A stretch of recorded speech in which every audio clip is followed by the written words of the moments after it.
swear to God, I didn't touch it this time. I figured I'd give you a gift.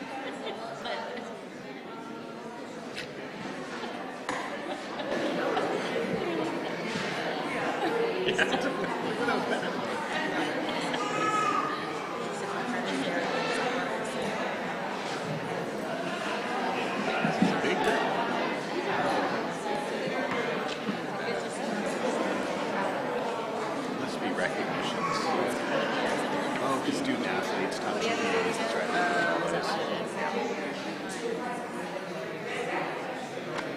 Sounds like every time it gets out of the limelight for a second, something like this happens.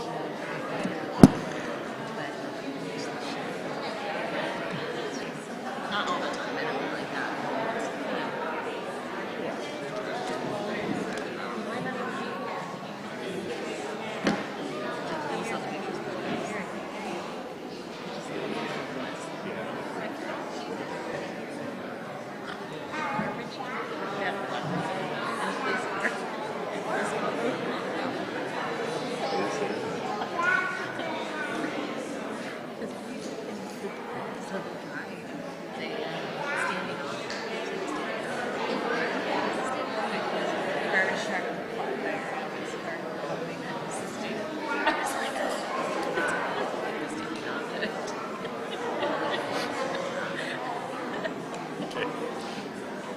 That's unfortunate. Three-pointers have kids. I hope there's a video of that. I really do.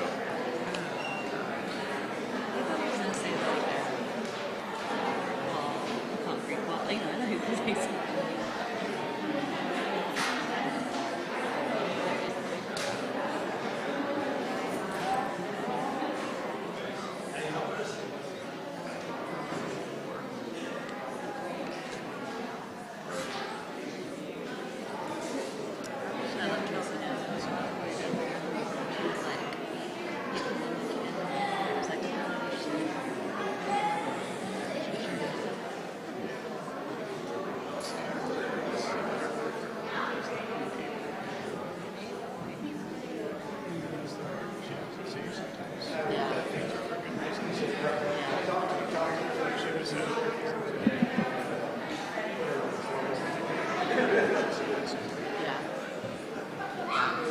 It's hard to see.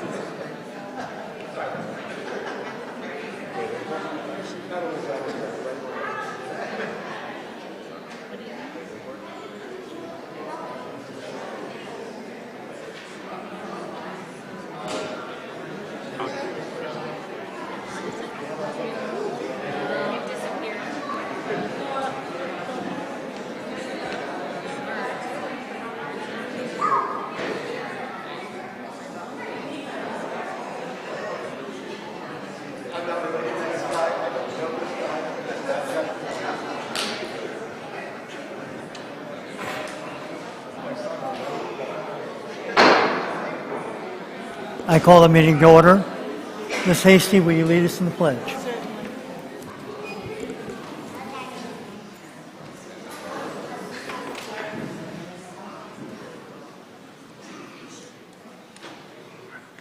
Salute. Pledge.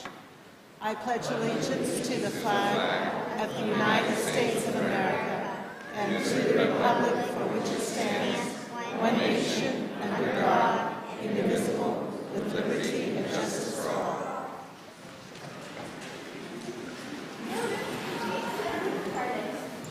Thank you.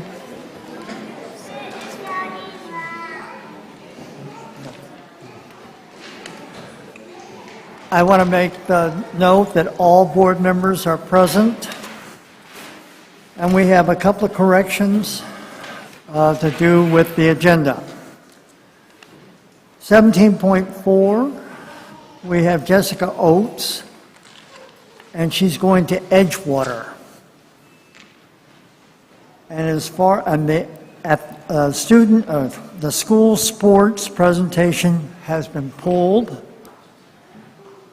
and the graduation policy 20.2 has been pulled. So those items will not be presented tonight.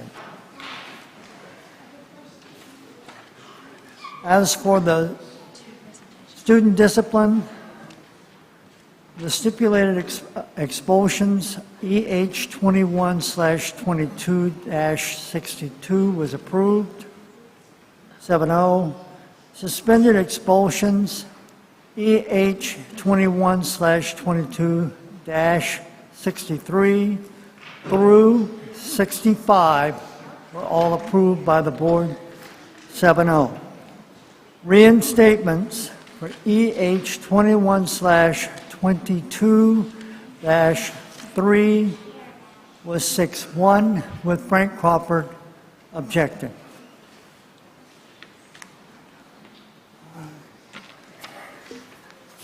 So now we have comments from the board. Any, Mr. Boone? Just real quick, thanks for coming out, everybody, tonight. It's nice to see a full crowd, so appreciate you taking the time out of your evening to come out. Mr. Crawford? Yeah, I was lucky enough this weekend. Coach Dobbins came by twice. First, he came by and said, "Hey, Coach, the game's at UOP.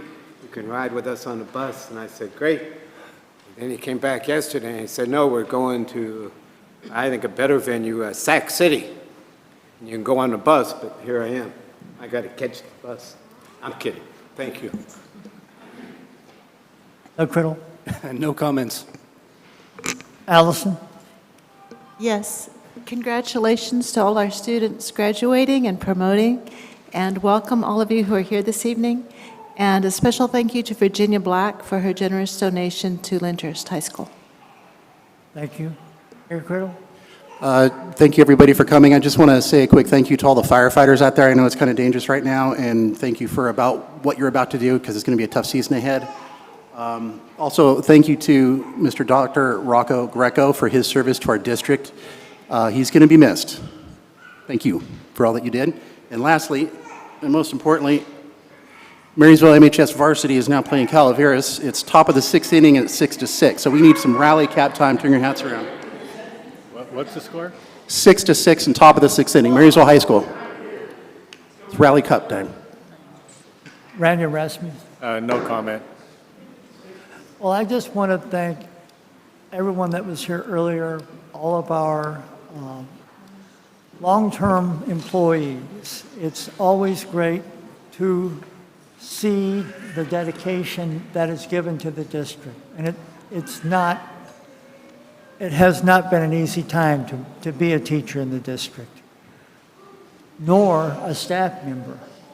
And so the board greatly appreciates the many, many hours that people are putting in to help our children and to keep our district viable.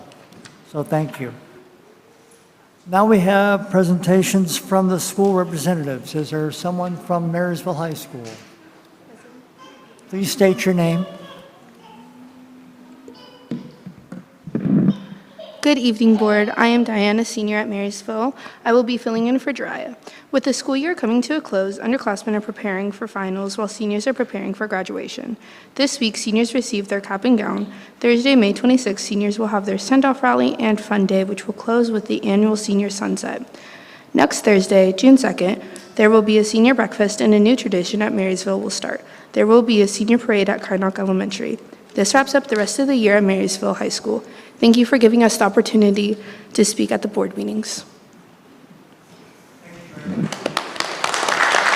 Thank you. Lyndhurst High School. Please state your name. Good afternoon, I'm Jasmine Acosta, and I'm here with Lyndhurst High School. With the school year coming to an end, we have a few things to talk about.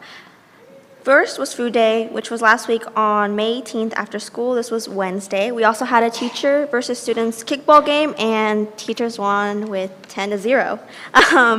And we made over $1,704 with all clubs.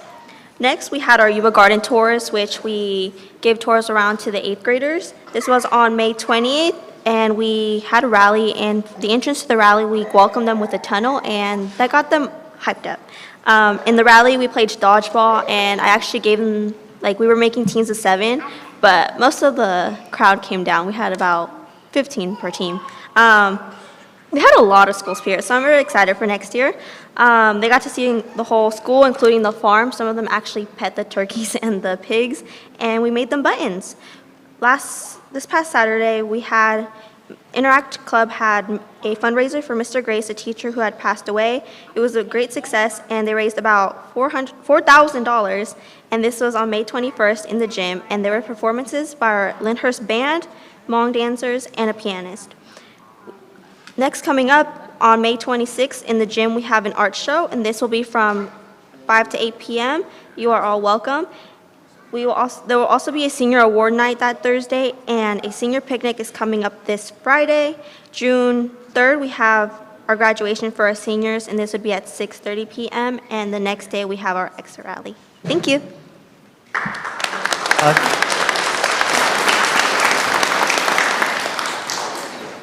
Do we have anybody from MCAA?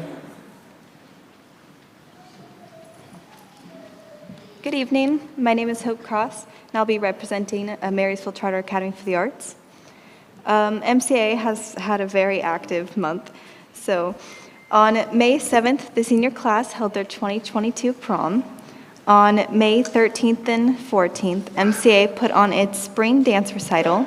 This recital was unique as the dancers collaborated with our strings class to put on one major event. MCAA's Music Week just wrapped up.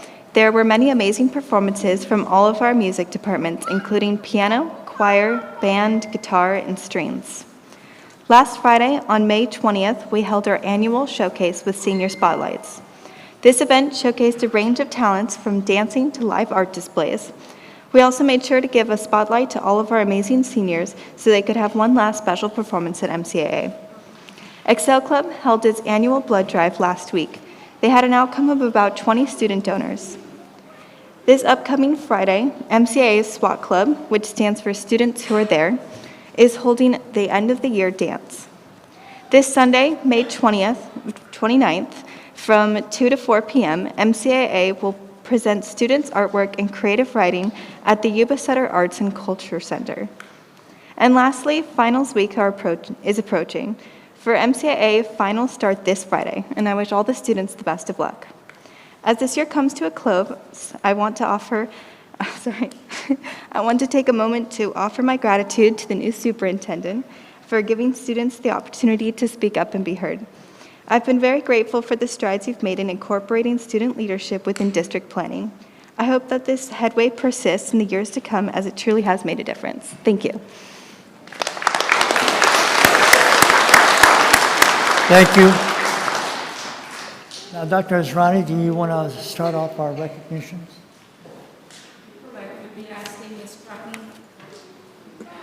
We'll be asking Ms. Amy Stratton to come and start, and so if the board could please join me. We've got a lot of hands to shake today, and well-deserved. Well-deserved. Nothing yet. I'll have to do the recognitions. It's right here. Okay. If you just hover over this, it'll show you which one. Okay. Perfect.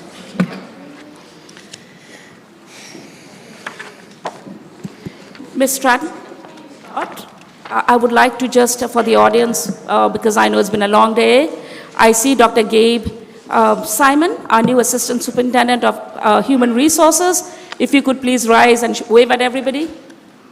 There's Mr. Simon. Welcome to MJUSD.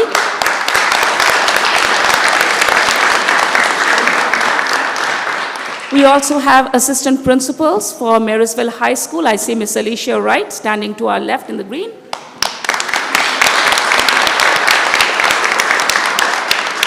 And I'm not sure if London Duenas is in crowd. Oh, there she is, London joining the new assistant principal, Marysville.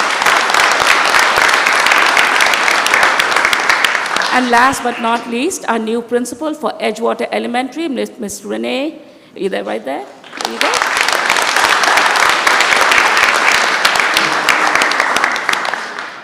Thank you. Welcome. Tonight I have the distinct honor of introducing our students who are the top 5 students of our graduating class. So actually our principals are going to introduce them. And so we asked the sites to say, who are your top students? to acknowledge what they're doing, the hard work. The last couple of years has been hard on everyone. And it was very easy. The question was, who are your top 5? And they said, why can't we do more? So we said your top 5. And so tonight we're going to start with Lyndhurst. Mr. Eckert's going to introduce his top 5 students, and we're going to acknowledge them. This is the first of many good things in these students' lives. A whole minute. Sorry, former student. Okay, for our top 5, we must have had technical difficulties with the van, but these individuals, like all the individuals, have put in so much hard work over the last 4 years, actually over the last 13 years. It's pretty amazing. We have Jessica Fernandez.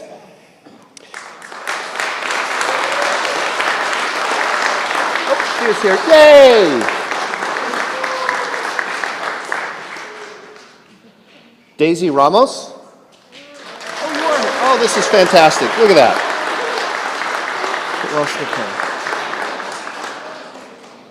Zachariah Smith. Everybody's here.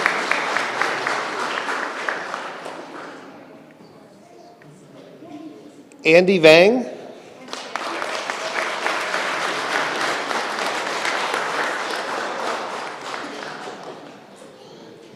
And Gur Yang.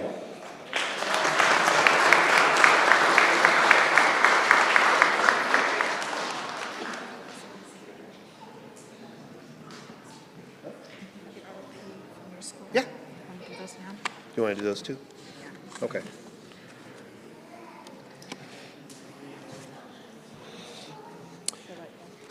The next 2 individuals I'd like to recognize are individuals that were selected as ROP Students of the Year, and they go to Lyndhurst High School. So first, I'd like to introduce and congratulate, didn't plan on my glasses, Jesus Alamanilla. Sorry for that last name. His is in auto.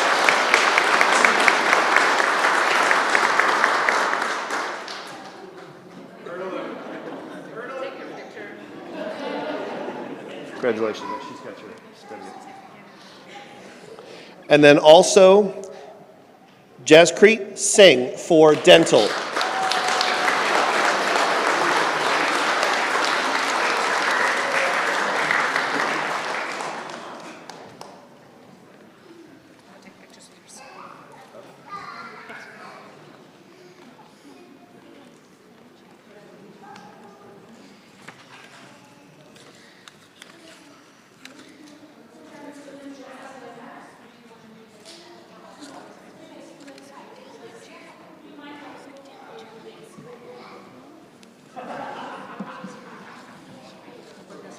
So this one is yours, right? Mm-hmm. Okay. I'll put Andrew at the end. Okay. You want me to pass out what you call? Or do you want me Yeah, that'd be great.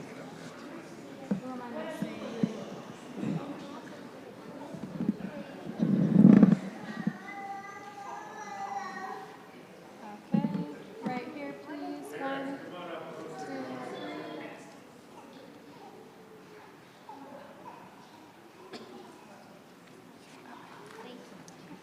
Out of the way. Thank you. Oh.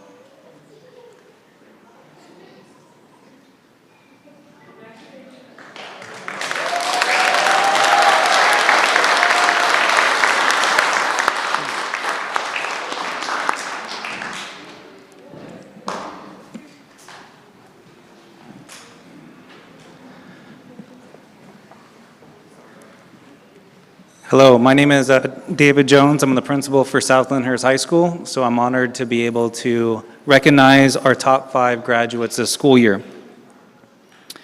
Our first graduate is Cora Crawford.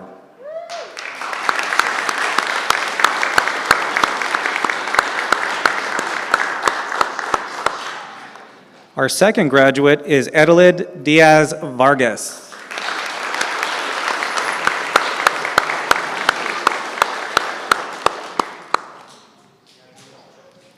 Our third graduate is Chulin Lor.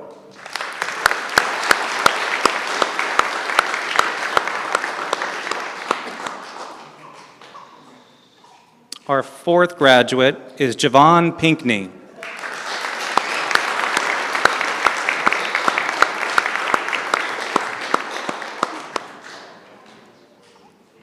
And our final graduate recognized tonight is Mr. Andrew James.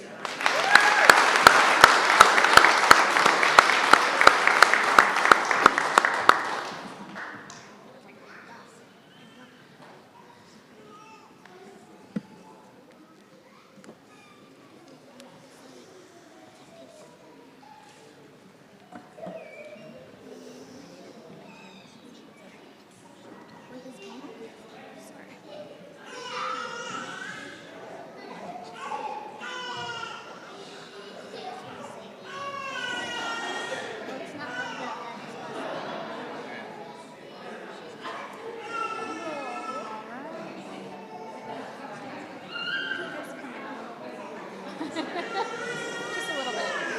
Thank you. Okay. So right here, gonna grab a book. Okay. Thank you. Any parents? Okay.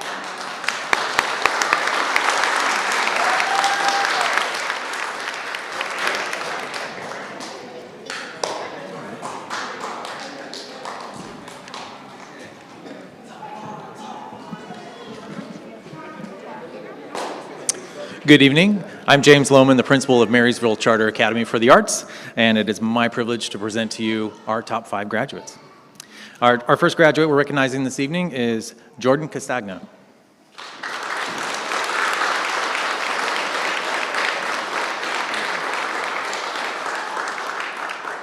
There we go, perfect. Our next graduate is Caitlin Dobson.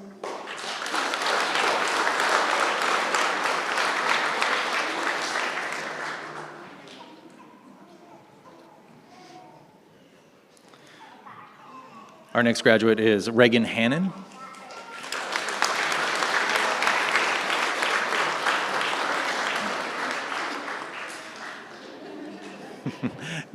Next we have Simran Kaur.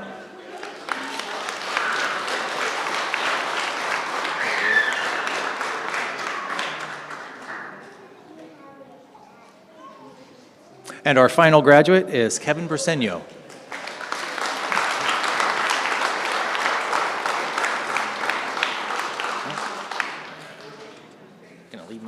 Here for me.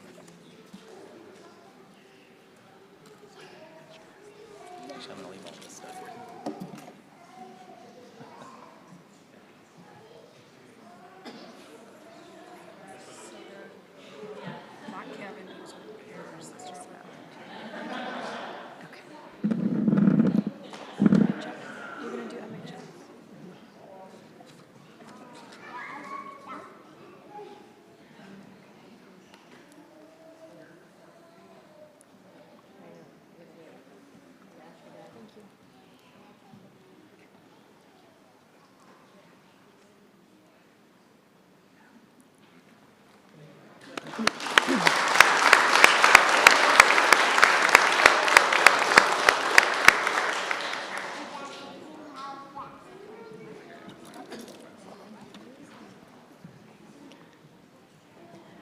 Good evening. I'm the incoming assistant principal for Marysville High School, and as you know, they're at an exciting event right now, but I am honored to be here to recognize our top 5 graduates. First, Michaela Grimm.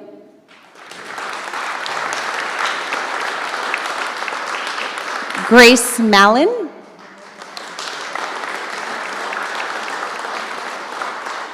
Jenna McMartin.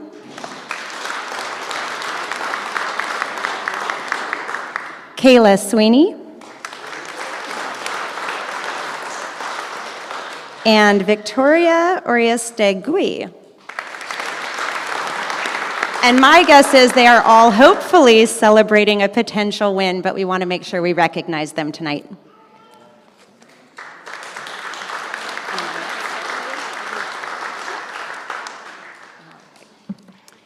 And for our next certificates, I have the privilege of recognizing in front of the Board of Trustees students and employees who have been recognized and nominated by staff members throughout the district for the second semester.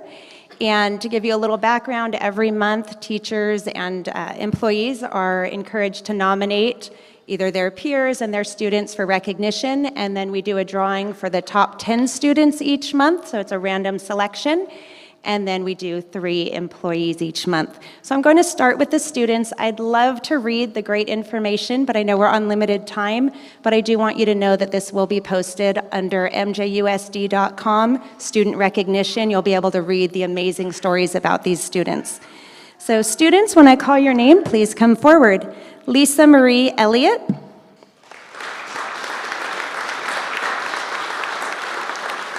Natalie Gonzalez.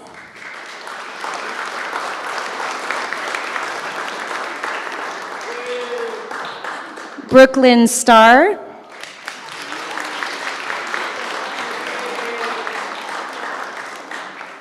Matthias Contreras Valdivinos.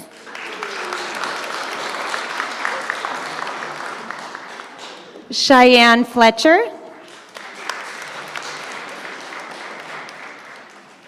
Haley Whalen.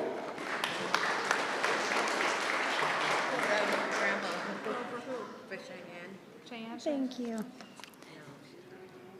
Giselle Martinez Montes.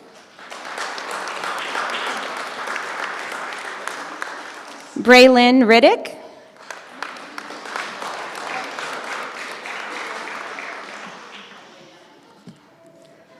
Aviana Garola.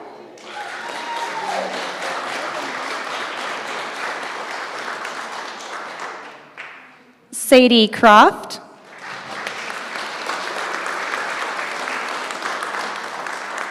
Edgar Vega.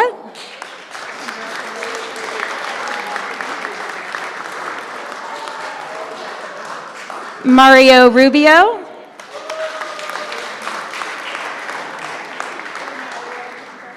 Kimberly Tariquez Alcala.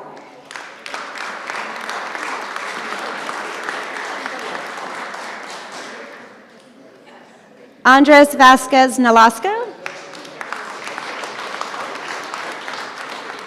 Jaden Romero.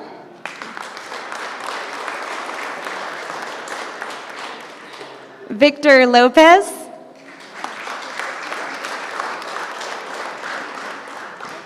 Catalina Pena. Mary Cervantes. Crystal Flores. Logan Smith. Lionel Viveras Estrada.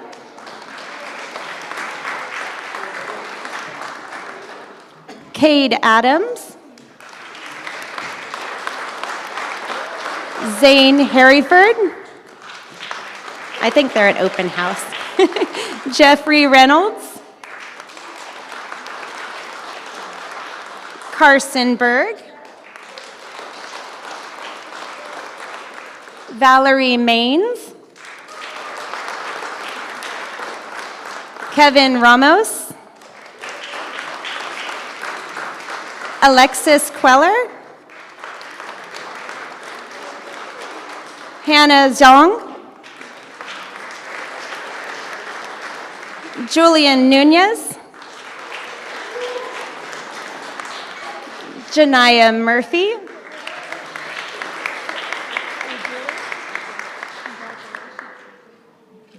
Ben Oliver.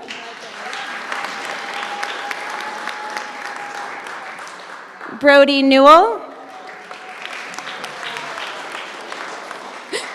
Matthew McCombs.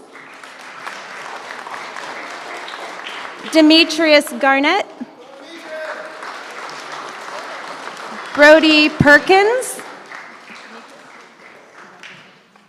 Angeline Henderson. William Michelson. Alexis Reynoso.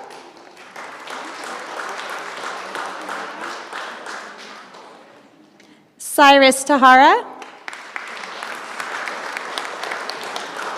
And I do want to thank everyone for coming. I know that there were a lot of names, so if there's someone that's here tonight expecting to receive an award that we may have missed, please come forward so we can say your name and recognize you. I'm hoping that's not the case. We may have successfully done it this evening. Students, I'm going to have you come stand in front of the staff. Congratulations for doing everything that you do in the classroom.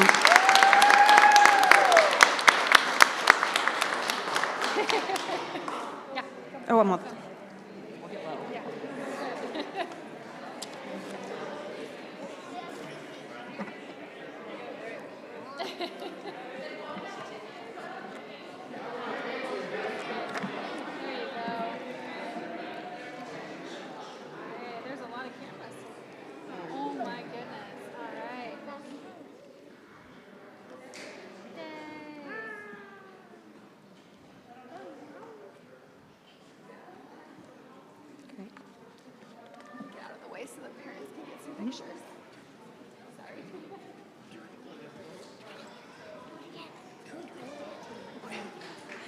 Thank you, and congratulations, students.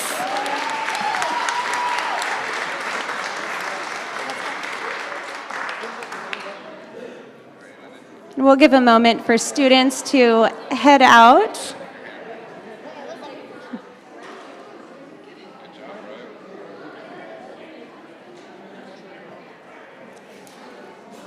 I have to say, that gave me chills watching all these kids come forward. It's so exciting.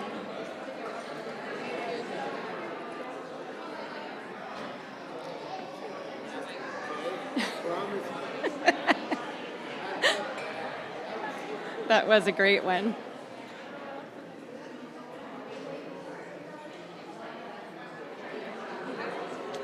Hi, congratulations. You excited? Yeah, good to see you.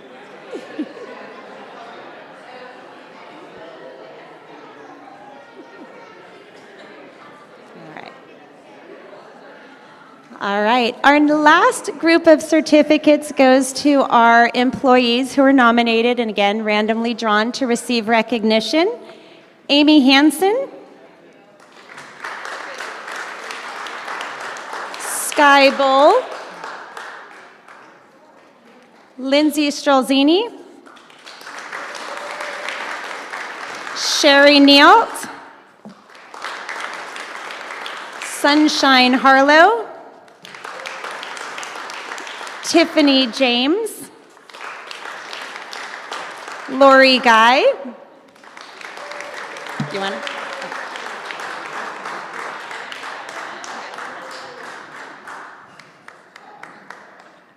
Amy Cortez, Christina Foster, Chong Yang, Michelle Holthouse, Anthony Vasquez, Jorge Arteaga, Miranda Clayton, Sarah Salazar, Jamie Weniger, and this last one I am going to read the information on. At a time when everyone was stressed and needing something positive to look forward to, Rocco Greco had the idea to begin a helper recognition program inspired by Fred Rogers' advice. When I was a boy, I would see the scary things in the news, Rogers said to his television neighbors. My mother would say to me, look for the helpers. You will always find people who are helping. Since its creation on October 5th, 2020, 475 MJUSD employees have been nominated. The program expanded to include students in March 2021, and 254 students have already been nominated. Thank you, Rocco, for reminding us to always look for and recognize the helpers.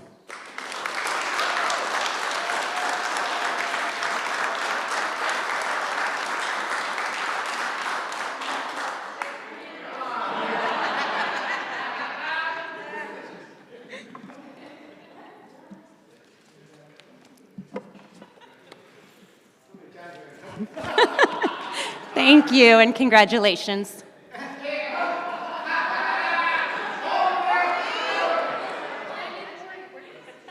Are we doing just? Well, you got it. Okay, Frank, you got to get in the picture here. Come on. Okay. All right.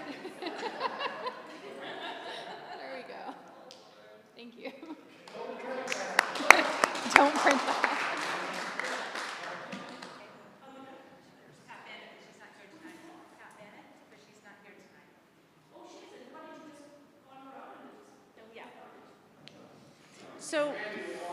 So last one, we want to acknowledge all the hard work that Pat Bennett has done for our American Indian program. She has, year after year after year, non-COVID years, she has organized amazing events in front of the district office. Kids from all over the area, from Yuba City, they come over to experience the program that she has. And then also, I believe it's this weekend, is the powwow at Yuba, at the fairgrounds over in Yuba City. And so that, again, the community is welcome to join, and it's all through the efforts of Pat Bennett. And so we're very fortunate and lucky to have her with us.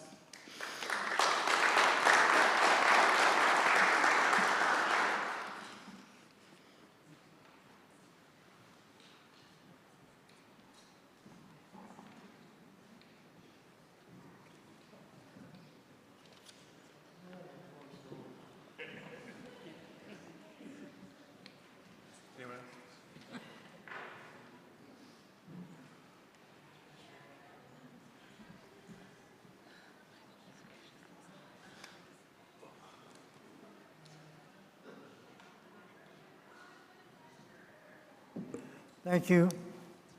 Now we have opportunity for employee organizations to address the board. Yuba?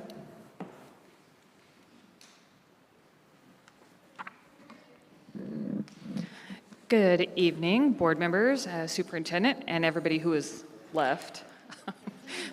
The few and far between. Angela Stiegel, I'm president for the Marysville Unified Teachers Association, and I'm here to speak on behalf of MUTA. And I have a lot of little things to kind of talk about tonight, so it's kind of like a laundry list, I guess you would say. First off, to make sure that first and foremost, I do not miss the most important item on my list tonight.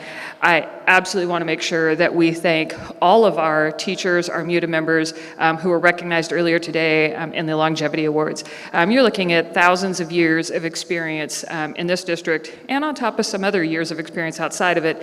And a lot of teachers who have been very loyal to MJUSD and who have stayed here and been dedicated to their students and their careers for some 5 years and all the way up into decades worth.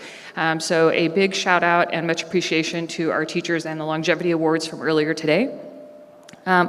Also, want to make sure that I don't forget to mention, very selfishly, a couple of things from Marysville High. I know Mr. Criddle mentioned that we've got a tight game going on.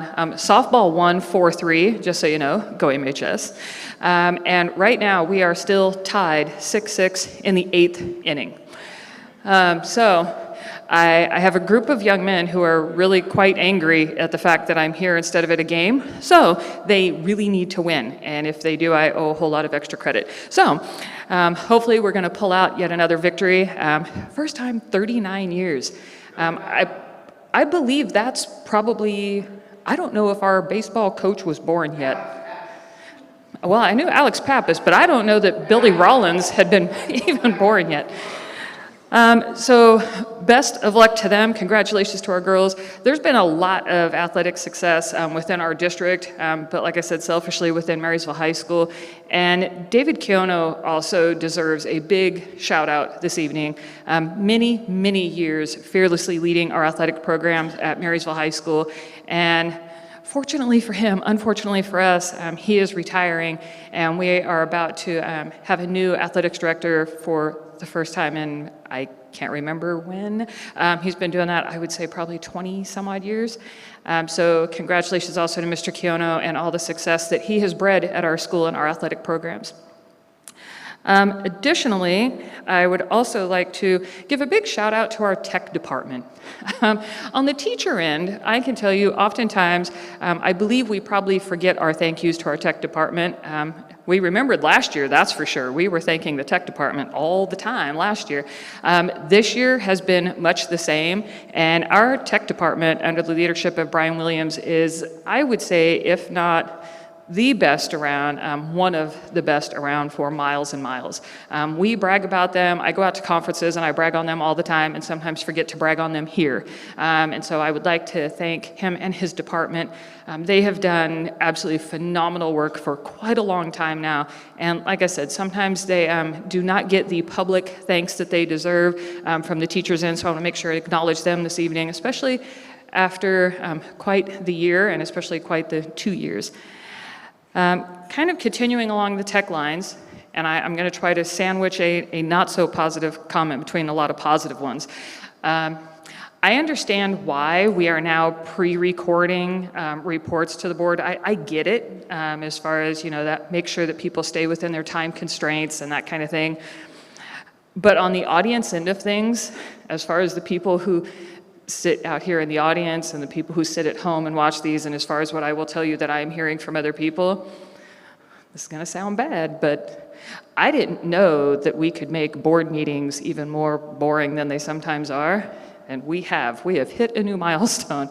Like I said, I understand why we're doing it. It's how you can keep people within time constraints and parameters, but I would urge the district, there has to be a better way. I understand also the wanting to take the video clip and post it to whatever department's website or whatever site's website. I get that. But speaking of that amazing tech department, and speaking of two amazing programs, one at Lyndhurst High and one at Marysville High, I can guarantee you that we have plenty of hands on deck of people who could take, for instance, Amy Stratton's report that she would get up here and give from Ed Services.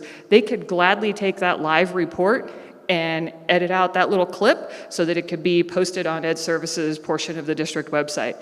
It is so impersonal, and I know that's not the intention, but it is very impersonal that we get up here and we press play on a video and then we watch a video, especially after some of the long days we've had. It gets kind of brutal on this end of it. And like I said, it does take a lot of the personality and a lot of the personableness out of those reports. So if maybe, like I said, I believe the intention was a good one. I believe the intentions were pure and good. But if we could maybe find a different way to accomplish that. If you can still set people within parameters or so many slides or something like that, maybe we could do something like that. But I really think we want to keep the live in our live board meetings. That would be kind of nice. So moving on to, like I said, some more positive things. We're going to sandwich that between some things. I also want to make sure that we also, on the MUTA end of things, would like to thank Rocco Greco. He came into quite the interesting situation as far as being part of the bargaining team and then being the HR person, and so it's been quite the year. And to take on, not only take on bargaining, but to do it and do it well and to do it graciously and to do it in a collaborative fashion and a collegial fashion, that could have really gone very much the other direction and very sideways. And so he was very positive about it, I believe his big goal was that we form some relationships and come back with some positivity.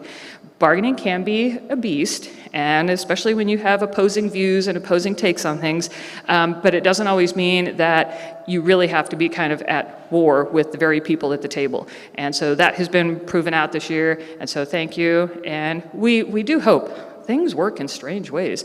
Yuba City's not that far. And I mean, you're not up for retirement yet, so strange things could happen.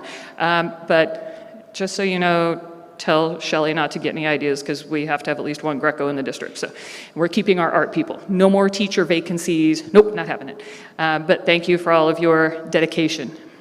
And also, within that, we have a whole lot of teachers that are about to finish out a year. So I want to thank the teachers for their year of dedication and working through it. And we are about to finally hit summer. I will tell you that most definitively, the best birthday present ever is the first day of summer vacation. So thank you for planning out the calendar like that. Much appreciated. And so we do hope that everybody, our MUTA members, board members, everybody in the district office, and all of our admin, our parents and students, that they do have a relaxing and enjoyable summer. It was also mentioned we do hope that our firefighters are geared up and ready. It's already looking like it's going to be a dry, hot fire season. But we hope everybody can have a relaxing summer. And we definitely want to make sure that we congratulate all of our students. We had amazing students that were recognized here this evening. We have a lot of promotions and graduations that are going on. And that is, the epitome of why we're here and what we're doing here. And so congratulations to all of our students. Congratulations to our teachers and their longevity awards. And everybody have a safe summer in about 8 days. Thank you. Thank you very much. Operating Engineers, Local Union Number 3. California School Employees Association Number 326 and 648. Association of Management and Confidential Employees. Supervisory Unit. Now we move to our presentations and adult education. Bob?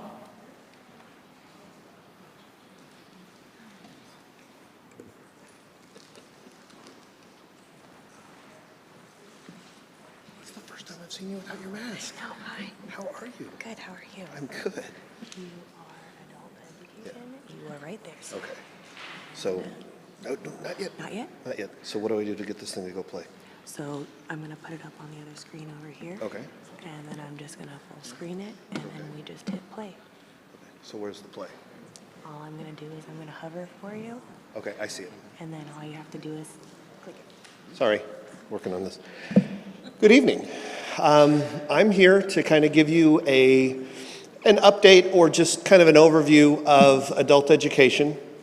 You have already identified, yes, this is definitely something we need, and so a lot of this report goes back to that data. It doesn't include everything.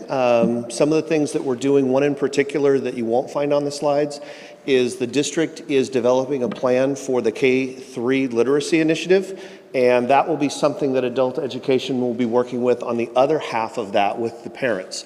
As we know, our children succeed when our parents have the most resources and skills available to help them. And so this is going to be an area where adult education will also be assisting the K-12 or the K-3 system for our parents. So please sit back and enjoy. Good evening, Board of Trustee members, Dr. Ryan, and members of the community. My name is Todd. I'm here to give you an updated presentation on the Marysville School for Adults. With the unanimous authorization of bringing back adult education to MJUSD, I wanted to give you some statistics in our county and how MSA will be partnering to better serve our community and what to expect in the upcoming months, as well as our 3- and 5-year goals. We're back. MSA's mission is to improve the quality of life in our community by providing students with the education and training to overcome barriers, discover pathways, and become lifelong learners who are successful throughout life. Yuba County is growing, and according to the most recent census, it has a total population of 83,421 people, with 43,128 people between the ages of 18 and 64. That is MSA's target population. One challenge to serving the population of our community is the simple size of the area. From the furthest northern to the furthest southern points of our county is nearly 72 miles. This is a significant barrier to serving the population, which I will address a bit later.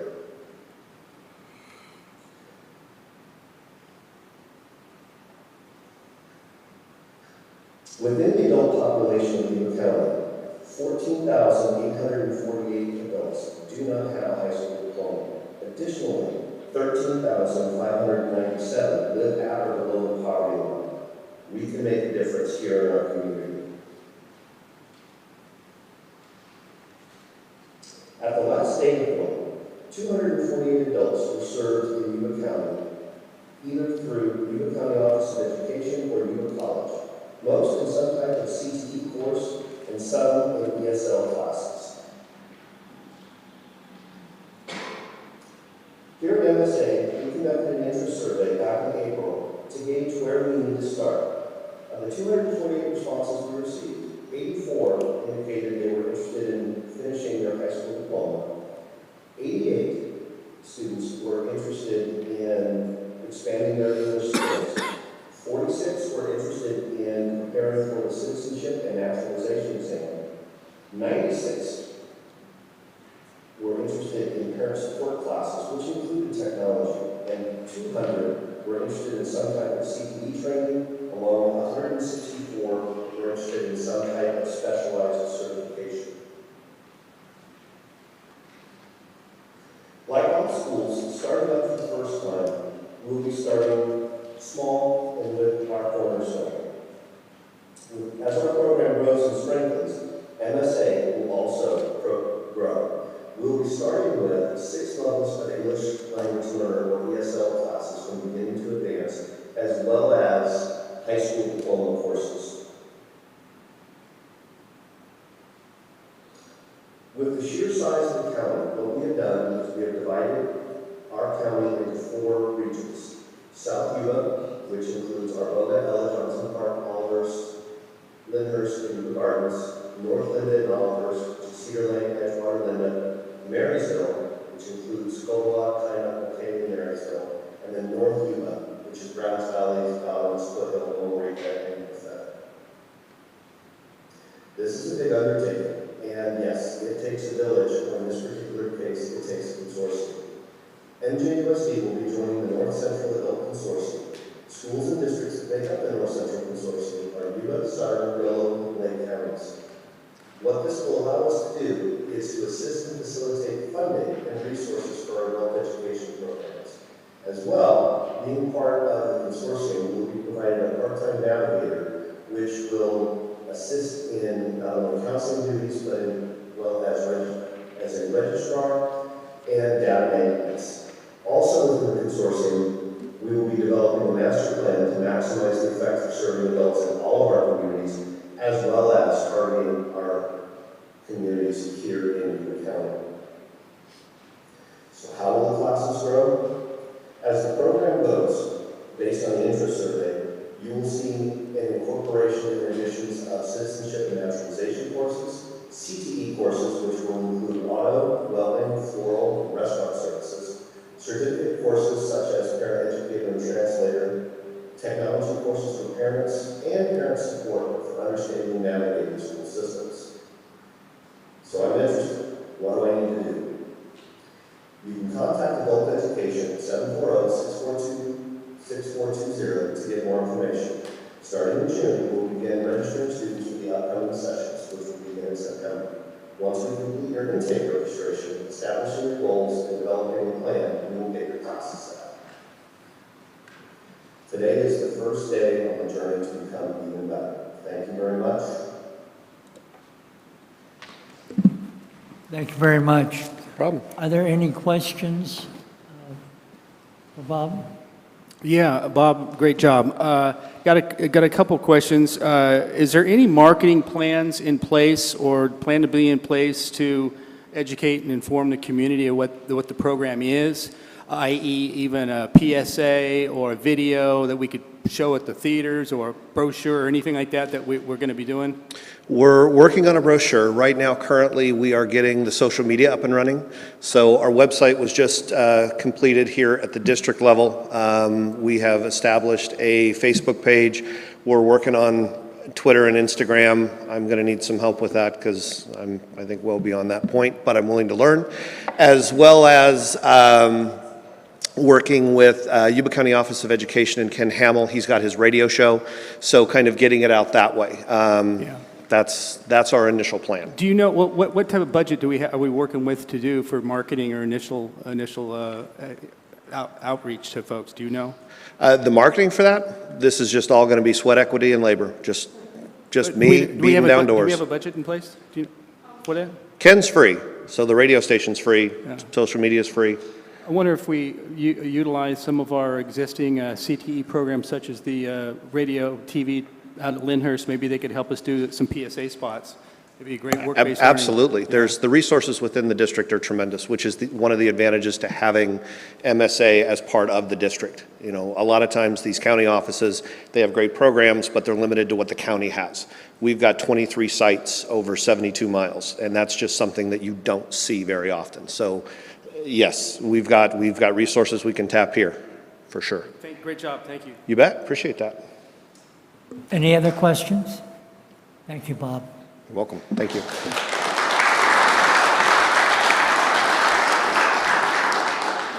Now we have Ed Services. Thank you. Before we start the presentation, I want to acknowledge Dr. Rocco Greco. Rocco came into Ed Services a few years ago, and he was just a whirlwind of activity, of thoughts, feelings, emotions. He had big emotions. And he certainly has helped us become a better us, and I absolutely appreciate everything I've learned from you. So thank you. You'll be missed.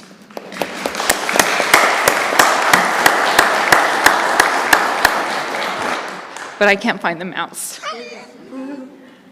I think I need adult education. There we go. I'll get rid of that one for you. Come back over here. It is education. Would you like me to just play it? Just go ahead and play it. Good evening, trustees, Superintendent Dr. Sturdy, members of the cabinet, and friends. This is a presentation on the Educational Services Department, a mighty team that works behind the scenes to guide and support the academic, extracurricular, and co-curricular programs across the district. We want to thank Dr. Greta for his leadership for the past 2 years, and Dr. Swani for her work with us this year. You will be surprised at the level of accomplishment in this department, and we hope you will celebrate that these efforts help guide the work of our teachers, counselors, and administrators so we can improve teaching and learning for our students' ongoing success. The mission of the Educational Services Division is to ensure outstanding student achievement by providing world-class research-based curriculum, promoting the district's core belief about teaching and learning, facilitating coordination of the pre-K to 12 education, providing support, technical assistance, and consultation to the schools, and determining program effectiveness through data analysis. Now, let us meet the mighty team for Educational Services this year. You will learn more about their work on the following slides. Ms. Amy Stratton is the Director of Curriculum, Assessment, and Accountability, and in this role she has been instrumental in leading the following work this year. The adoption of new courses of study, including AP, dual enrollment, world language, and electives. Working with the community partners, the development of the 2022-2023 LCAP has been a transparent process which now includes 5 realigned goals. Working with school plans and ensuring that they align to the district's LCAP is going to be the next step as we align actions and resources to meet specific site needs. Working with teachers and administrators, the district has also started the development of common assessments across grades and subjects, which will be implemented next year at all sites. This was work that was started a few years back, but we were able to put a robust plan together and are working shoulder to shoulder with our teachers, and this is making good progress towards completion. We also conducted a full federal program monitoring process this year. This is required when the districts receive federal funding and need to show that the funds are being used correctly to impact student achievement. And of course, we have to thank the amazing work of Anna Correa, who works with our curriculum orders, transcripts and record requests, and the many supplementals and timesheets that come through our office. Innovation was a key word this year, and Mrs. Alicia Wright was instrumental in moving some exciting and innovative actions forward. Avid will now be provided at all secondary sites, and gate services for elementary students have been formalized as well. For the schools in the Hills and Arboga, a STEAM initiative has been introduced, and teachers and principals from these schools are moving forward with implementing STEAM-infused activities in their classrooms. We had a wonderful STEAM kickoff event in March, and that work will continue with several teachers attending STEAM conferences next year. College and career readiness has been another area of focus, and a few weeks ago you heard from Ms. Jamie Larson about the expansion of college and career options, including a new partnership with Chico State and the expansion of dual enrollment courses with Yuba College. Each month we recognize staff and students as part of our nomination process, and we regularly recognize students, staff, and volunteers at our board meetings. Another area of great work this year has been in professional development. We have already provided over 3,000 hours of PD to certificated, classified, and administrative staff. We're excited for the upcoming 2 volunteer days for our teachers on June 6th and 7th, as well as optional training in literacy on the 8th, 9th, and 10th, and our administrators will receive specialized training on June 7th. Over the summer, a large group of participants will attend training in topics such as conscious discipline, AP, PLC, AVID, and STEAM. After the disruption caused by the pandemic, we once again spent time calibrating our expectations for behaviors and supports at the school sites. We spent this year reviewing the expectations for positive behaviors and intervention, PBIS training, with our administrators so they may be prepared to implement this at all school sites next year. Consistency is the key, and school sites all sent a group of teachers and administrators as PBIS leadership teams to participate in training. We are very proud of their work as everyone is trying to get back to the pre-pandemic practices that worked. We have also spent this year building our student leadership teams and finding a space for their voice and ideas to guide our work. Students are who we serve, and it is therefore important that we hear from them what works and what needs to be improved. We call this group of student leaders the SEALs, Student Engagement and Leadership Team. This group was created by Dr. Israni as part of the Student Leadership Forum, and Dr. Murray will take this team forward to develop future leaders with additional trainings. This team will participate in the Leader in Me training this summer.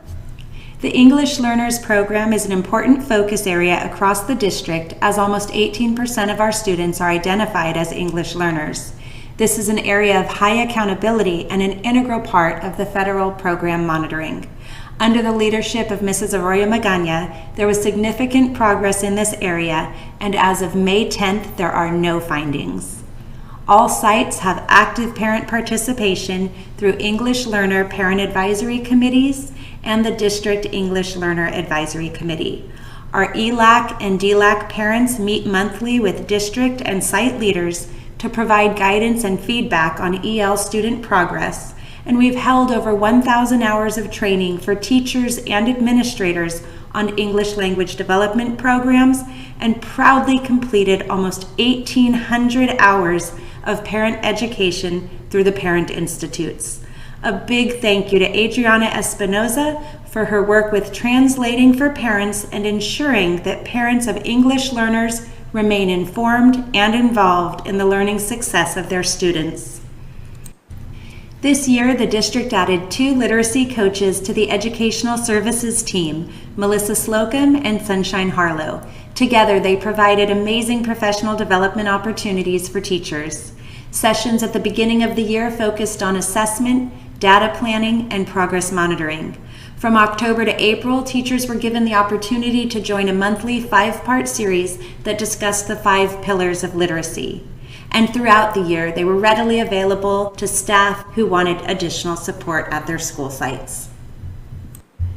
As we start focusing on learning gaps using the state funds that have been provided, student improvement will focus on supporting school sites and teachers with PD around teaching and learning. The district will provide specific support to TK to 3rd grade teachers through the TK to 3 Literacy Initiative that will work with teacher leaders to design a plan so that all students will be reading by 3rd grade by 2025. These early grades have seen a significant impact due to 2 years of loss through distance learning. In addition, we have added some new actions for the new year. Implementation of common assessments to support with horizontal and vertical alignment of standards, and providing teachers with data around common assessments that will support their collaboration time. We have expanded services for college readiness with the new partnerships with Chico State and Yuba College, and addition of dual enrollment and AP courses in high school and honors math in middle schools. We have also designed several partnerships to introduce a community internship program. We have focused on the introduction of STEAM-aligned teaching and learning activities in several campuses and are ensuring that students can get access to music throughout the district. We are very excited about the new Marysville School for Adults that is opening this fall. We are also excited to welcome Mr. Trujillo as our new Assistant Superintendent of Educational Services, and we will work as a team to align our goals across the district to achieve a common vision of ensuring improved student success. We thank our educational partners in the community, our teachers, our nutritional services workers, bus drivers, all classified staff, and administrators for all you do to support teaching and learning in our schools, each and every day. Thank you everyone for your support of the Educational Services Department. Thank you very much. Are there any questions from the board? Thank you. Thank you.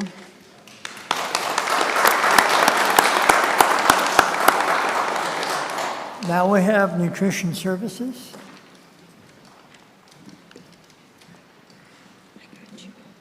Can I make a quick intro? Okay. You got it. Do I hit play when I'm ready? Yes, ma'am.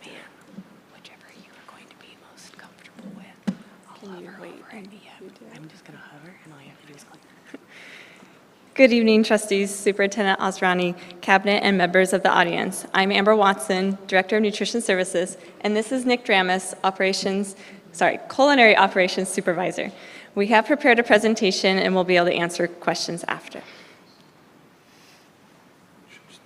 Oh, do I hit play? Oh gosh, I can't see it. To highlight nutrition services with this presentation. School lunch programs across the country provide access to a variety of nutritious foods that help promote student health and their ability to remain attentive, engaged, and mentally prepared for academic tasks. Over the next several slides, you'll have an opportunity to see a pizza slice of what makes our department an adaptable, high-functioning food service operation, and you will get a glimpse into a group of some of the most passionate people you will meet. So come along as we dive into the exciting, mysterious world of school nutrition.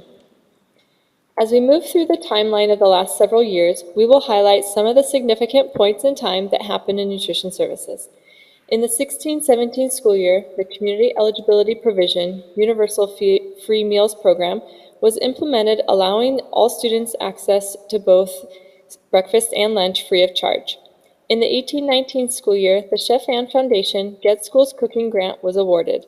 Our scratch-made food journey began. In the 1920 school year, a significant department need was met by creating a new position, Culinary Operations Supervisor. This position is responsible for menu planning, developing recipes, standardizing cooking techniques, and training staff on food production. This need was identified through the Get Schools Cooking Grant. As we all know, the pandemic came in March of 2020. This situation created the need for our meal service model to go mobile and continued in the mobile service through July 2021. By the conclusion of the curbside mobile meal adventure, nutrition services served over 2.5 million meals during that 17-month period. That brings us to the 21-22 school year. This year has been filled with packaging and food shortages and staffing challenges. However, we were re-energized by the opportunity to serve students on-site again. When the pandemic started, our team jumped into action while the community sheltered at home. Utilizing the available USDA meal waivers, our team turned into mobile meal machines as cafeterias became ground zero for mass meal production to supply the incredible curbside meal distribution. Tables, rolling carts, and insulated containers full of hot and cold food were sent out to the street curbs, parking lots, and onto buses, all to provide hot and cold meals to hungry students and children in the community. Our team persevered through blistering heat of the summer, icy cold winds during the winter, smoke from wildfires, pouring rain, and at some schools, even snow. Our team pushed ahead, all the while dutifully making sure that they were ready for meals on each and every day of service. To help defray some of the extra costs associated with this type of meal service, The USDA increased the meal reimbursement during the pandemic, which will come to an end in June 2022. Our team has celebrated special days with the community and participated in all sorts of fun activities in order to highlight healthy eating, school lunch events, and holidays. They even dressed up in fun costumes, demonstrating that they love to serve kids. We would like to highlight some of the grants that help support our mission. First up is the Taste of California Recipe Grant. In this grant, we received $15,000 to develop 2 new recipes utilizing local ingredients. Our recipe will be featured in the USDA recipe database and made available to districts across the country. Our 2 delicious recipes are Kickin' Kiwi Chicken Chile Verde with kiwi salsa and Mediterranean marinated tomato salad. Recipes have been taste tested at 3 different schools, and the feedback is definitely positive. Keep an eye out for these recipes to appear on next year's menus. The next grant we want to highlight is the Chef Ann Foundation Get Schools Cooking Grant. The mission of the Chef Ann Foundation is to ensure that school food professionals have the resources, funding, and support they need to provide fresh, healthy, delicious, cooked-from-scratch meals that support the health of children. They carry out that vision by actively supporting school districts through professional development and implementation of grants. Lastly, a long-standing grant we receive annually is the Fresh Fruit and Vegetable Program, or FFVP for short. This program is an important tool in the effort to combat childhood obesity. The program has been successful in introducing elementary school students to a variety of produce that they otherwise might not have the opportunity to sample. Using regional procurement, this program brings the food to the classroom, increases the opportunity for students to consume more fresh produce, and receive nutrition education. USDA encourages schools to serve a variety of options and encourages children to enjoy fruits and vegetables as they are. The Get Schools Cooking Grant provided key data during the needs assessment phase to help us identify and source new equipment. We are excited to highlight some of the recent upgrades and improvements with you. 20-quart mixers, RoboCoop food processors, digital kitchen scales, expanded knife sets, combination steamer oven coming soon to Lyndhurst High and Marysville High, new serving counter with hot holding capability at Johnson Park, new walk-in freezers coming soon to Ella and McKinney, rebuild of the walk-in refrigerator at Johnson Park, and the maintenance department facilitated upgrading to epoxy flooring at Covalad, McKinney, and Olivehurst. Using the momentum from the progress made so far, our continued growth and expansion will require additional support from the district. With the data from the Facilities Master Plan assessment, I urge the board to prioritize kitchen infrastructure in future facility planning. This need not only aligns with the goal of scratch cooking for our students, but will also increase operational efficiency and improve food safety. Several service utility systems are desperately in need of district support and priority. These include plumbing, electrical, ventilation, kitchen design and layout, storage capacity, and roofs. Unfortunately, because of federal restrictions, Nutrition Services is unable to use cafeteria funds to support these types of improvements. The next few images demonstrate the vast facility differences and challenges we are experiencing. Here are some images of the newest kitchen in our district at Edgewater. This kitchen's best features are properly designed food production area for safe food handling, large indoor refrigerator and freezer storage, and adequate dry goods pantry. Edgewater serves 675 meals a day. In comparison, our 2 large schools with minimal food preparation space, insufficient food storage capacity, and aging or insufficient utility infrastructure. Linda School serves 965 meals a day, and Yuba Gardens serves 880 meals a day. The success of the school meal program is dependent on the facilities that we reside in. There is some good news. For example, with the Arboga campus expansion, our current kitchen is severely insufficient at 490 square feet and lacks cooking equipment and storage facilities. The new kitchen design expands the kitchen to over 1,800 square feet and includes ideal food production layout and food storage areas. We are grateful to the district and board for recognizing the need in this area. This new kitchen ensures that our current needs are met and also supports growth into the future. The future of nutrition services is looking delicious, and we have several sauté pans on the fire. A few highlights of what we are planning in the coming year are the addition of the ordering and inventory modules of our menu planning software. This will increase efficiency and order accuracy. Increase student meal participation. We are striving to return to pre-COVID volume. We will restore second chance breakfast services where possible, restore self-serve salad bars to the lunch service, and implement an expanded menu and new recipes. Thank you for the opportunity to share the work of our department with you. Thank you very much. The one question I have is, we've had that input from our student, our student groups that have expressed concern about the menus at the high schools. Is that incorporated in what you're looking for in the future? Yes, so we kind of overview the recipes and group that instead of being very specific with exactly what recipes we're bringing out next year, but we have standardized the black bean. So I think you're talking about the vegan options specifically. So we have the black bean patty standardized to make hamburgers and sandwiches out of. And then we're doing a hummus kit, and that will be on our supper meals as well for the after-school program. With the addition of the food processor that you saw, we are now going to be able to do that at every site that we produce at, where we couldn't do that earlier this year.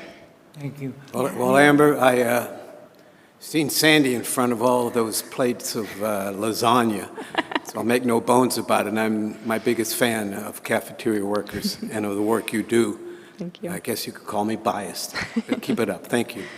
Thank you. Great plan. You had a lot of nice details out there, and as always, you always do a great job of doing that. And the other thing I was going to, yes. You put the presentation and you look together. different without the cowboy hat. So I wanted to say that your staff always looks like they're passionate and they're having a great time. And that has a lot to do with the leadership. So thank you. Keep it up. They do love their jobs. And then on an ordinary day, they were just wearing their chef coats now. I can't shut up. Thank you. Any other questions from the board? Thank you very much. A very good presentation.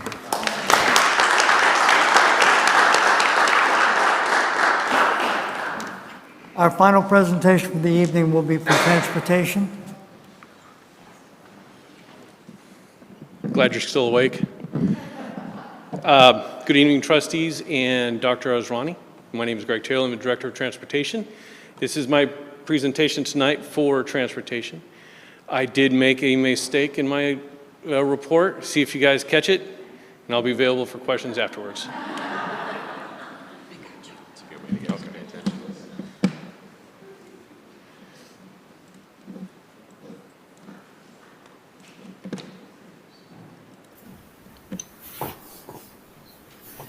The other directors put on some really good presentations, but please don't fall asleep during this one. The banner below is that banner that hangs in our office.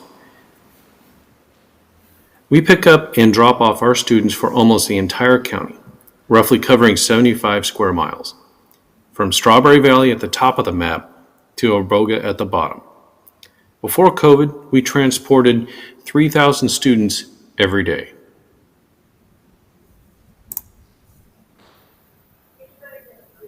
Here are just some of the hardworking people that make this operation work. We would have more in this picture, but they are all out on the roads driving our students. We are a well-oiled machine with all the parts working together. There are 5 office personnel consisting of 2 dispatchers, a secretary, a bus driver trainer, and a supervisor. We have 48 bus drivers and 14 attendants for a total of 72 in our department. And we're always looking for more bus drivers. We have a lot of fun driving the students, and we build relationships with them. Oftentimes, years later, we run across our former students and even drive their children. For me, the best days I have are when I ride on the bus with the kids. Here's one of our drivers making sure that our students in the mountains can get to school. If you listen closely, you can hear the chains on the bus.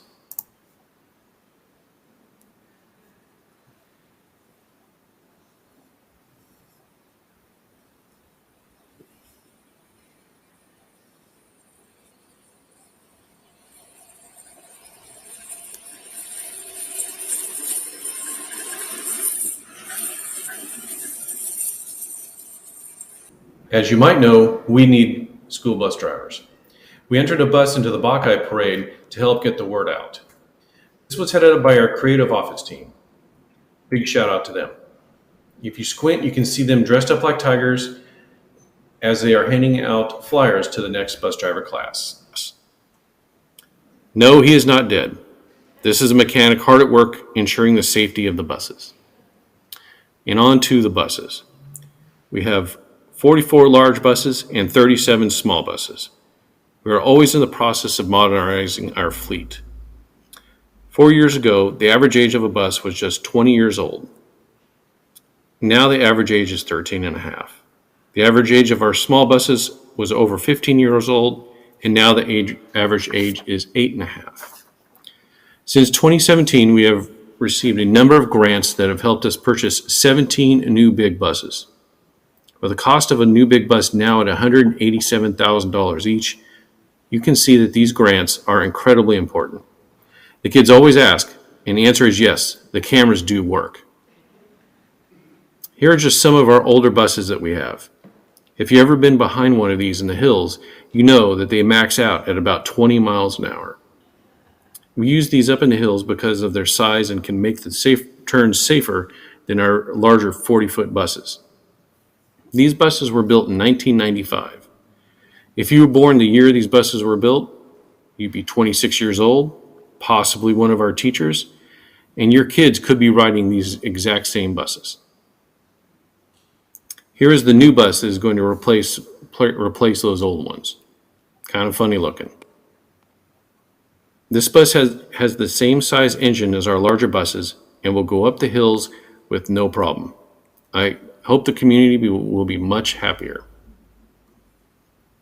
This is our shop in the hills. It is ran by one of our mechanics, John Murray, who is great.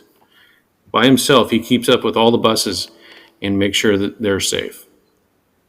He is a real asset to MJUSD. If I could leave you with one thought, school bus drivers are needed.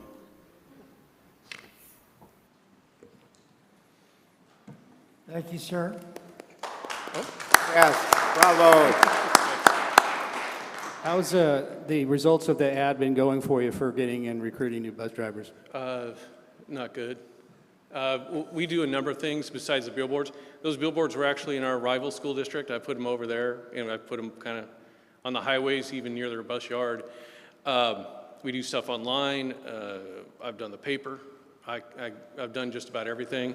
We have banners on the roads, and we do get some people into our training classes, but beyond that, no one else takes the next step to actually become a bus driver. Very, very, well, at this point, since the start of the year, it's none. I see my favorite bus driver out there now. Kathy, hi, how are you? I think no, I'm sorry. No. You know who I'm talking about. Yeah, great. But we've great had job. bus classes every other month. Usually we have Every two a year. Wow. Before COVID, we'd have 2 a year. We've been having 6 a year now, and the results are not good. In order to be 100%, what target number of new bus drivers would you need? Well, if we kept, the problem is the whole time changes for middle schools and the high schools. So normally we drop kids off early at the high schools or middle schools and then go pick up the elementary. Well, now it's going to be flipped, but we can't drop off the elementary. So instead of a bus picking up 3 levels of schools, now they're going to be able to do 2. So I need probably 55 drivers, which is quite a bit more than what I have right now. Pay them more money? That's the ticket, huh? You hear that from me every year, I'm sorry. It's, for years they say it's been a nationwide problem. It's definitely a statewide problem. Before COVID, we were pretty lucky. I was fully manned up, but since then, it's not been good. It seems like the richest school districts keep their buses rolling. Yeah, you know, I don't keep in contact with all of them. I know. I'm just talking about Rockland. Yeah. I don't know all of them. Beverly Hills. Are there any other questions? Thank you, Mr. All right, thank you.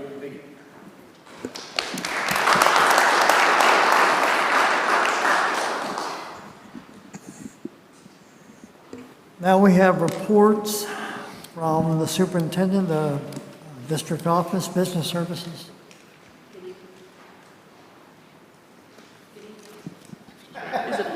Hello? Okay. Good evening. I don't have any updates tonight. Thank you. Thank you. Education services?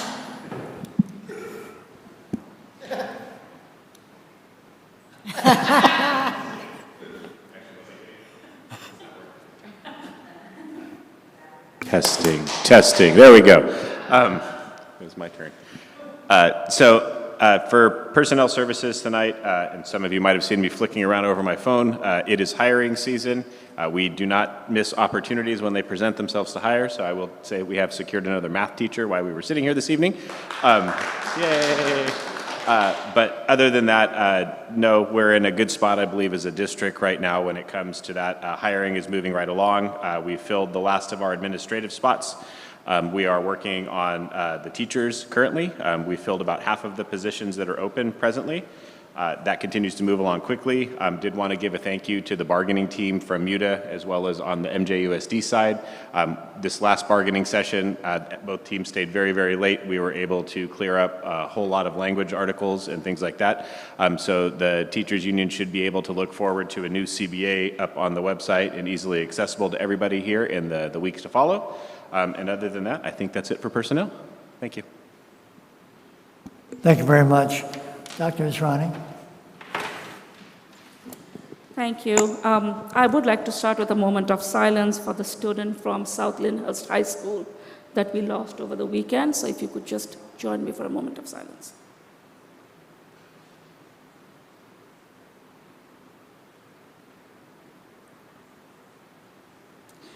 So our thoughts and prayers are with his family, it's another loss we have endured this year.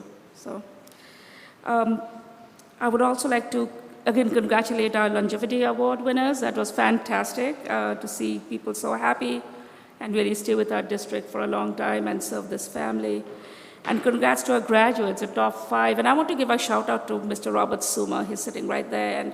And in one of our conversations, we talked about recognizing our students in the community. Our schools do a great job, and sometimes we ourselves are very guilty of not talking about the good things and kind of spinning on the negativity. So thank you, Robert, for your friendship and for extending out to the district. We completely appreciate that. As you know, he's allowed me to write a guest article, so I'm taking advantage of his kindness. Thank you so much, Mr. Suma. Appreciate that. We already congratulated our assistant principals this evening. And again, as we see Ms. Henderson here and Dr. Simon, thank you so much for joining our family and welcome on board. Graduation is next week.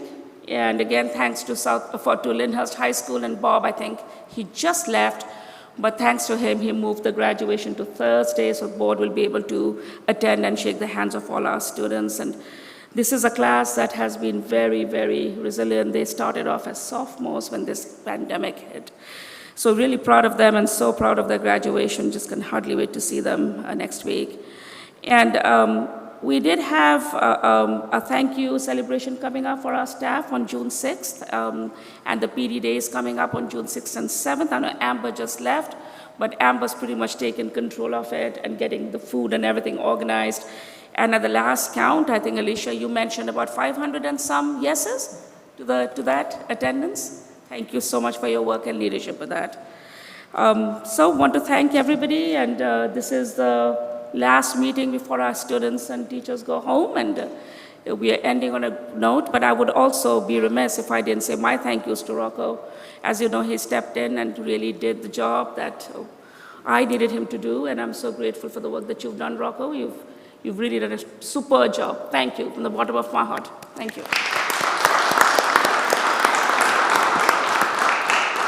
Thank you so much. Trustee Davis, maybe before we move on, Angela, do you by chance have an update on the score? I do not. The last one I had, it was still tied. Okay, thank you. Look it up, Mary, would you? That was a timeout. 7-7, tied 7-7, top of the 10th. Top of the 10th. Wow. I got light success. Now we turn to the consent agenda. Oh, sorry, I jumped ahead again. We have the approval of the May 10th, 2022 minutes. Are there any corrections or additions that we need to make to that agenda? If not, do I hear a motion? Motion to approve. Motion approved by Frank Crawford. Is there a second? Second by Allison Hasty. All those in favor say aye. Aye.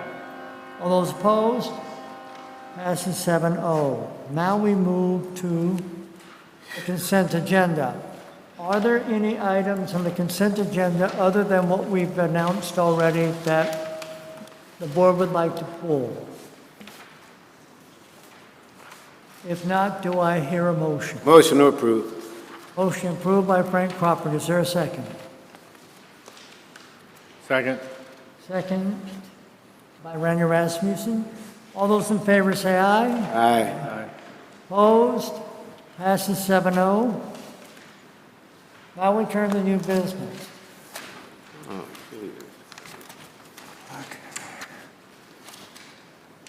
Item 19.1, approval of the revised update of set of time, place, date and place of regular meetings. There was an error in our earlier meeting organization, and we had to put July's meeting back in. Somehow or another, it was skipped. So that's what we're trying to fix. We're required by law to have a meeting every month. So whatever happened. So anyway, are there any? I'm sorry. What did you skip? We skipped July. Yeah, we do every year. No, Frank, we have a meeting in July. We have one meeting in July. Yes. Oh, that's good. Are there any other comments from the board? If not, do I hear a motion? Motion to approve. Motion to approve by Allison Hasty. Is there a second? Second. Second by Doug Criddle. All those in favor say aye. Aye. Opposed? Passes 7-0. Next, 19.2, we have a public hearing, Board Bylaw 9220, Governing Board Elections. What the hell? Is there a presentation by anybody? No, this was just an update because that had not been updated since, I believe, 2008. So there was just minimal language changes. Are there any questions for Dr. Ajrani? If not, do I hear a motion to close the public hearing? Excuse me, President Davis, you might want to ask the public if they want to make any comments. Excuse me, thank you very much, Ms. Rasmussen. Are there any public comments from the group that's here? Now do we have a motion to close the public session? Make a motion to close the public hearing? Is there a second? Second. Second by Gary Criddle. All those in favor say aye. Aye. Opposed? Passes no. Now we have the approval and adoption of the Board Law 9220 Governing Board Elections. Are there any questions that anyone has on this after we just had the public hearing? If not, do I hear a motion? Motion to close the public hearing. Oh, excuse me, no, motion to approve. I'm Thank sorry. you, Frank. Frank Crawford makes the motion. Is there a second? Second. Second by Randy Rasmussen. All those in favor say aye. Aye. Opposed? Passes 7-0. Education Services. Item 20.1, presentation and approval of program transfer of Yuba County Office of Education Preschool Special Education Program to MJUSD.